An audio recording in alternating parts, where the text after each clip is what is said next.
Hello squad. Okay, so in this video, I'm gonna explain how to index list or how to fetch elements from the list.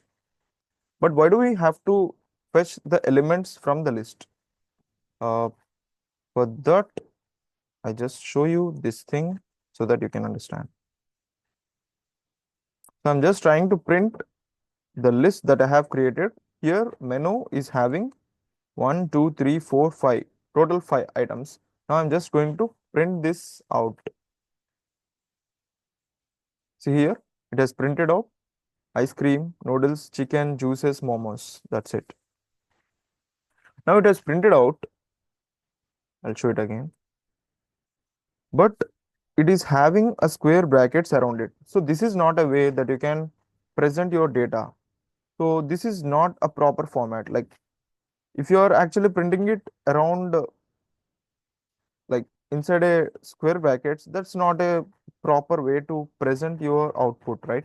So for that, what you can do is you can just access elements, each element without a square bracket like this. So if you want to print this ice cream, what you can do is you can just use menu square brackets. You can pass 0 because indexing always starts with 0, not 1. This is not like 1, 2, 3, 4, 5. This is like 0, 1, 2, 3, and 4. So if you want to grab ice cream, then you have to use menu square bracket. Inside the square bracket, you have to use 0.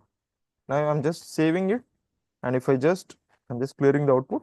Now if I hit run, see here, I have got the output as ice cream because I have only passed 0.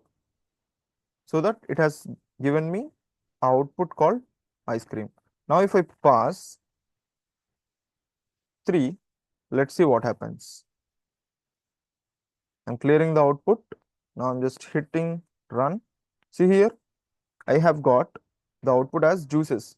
Why juices? Because see here, 0, 1, 2, and 3. So if I pass 3, it would consider the fourth element in my list. So it would print juices as the output. So this is what indexing mean by.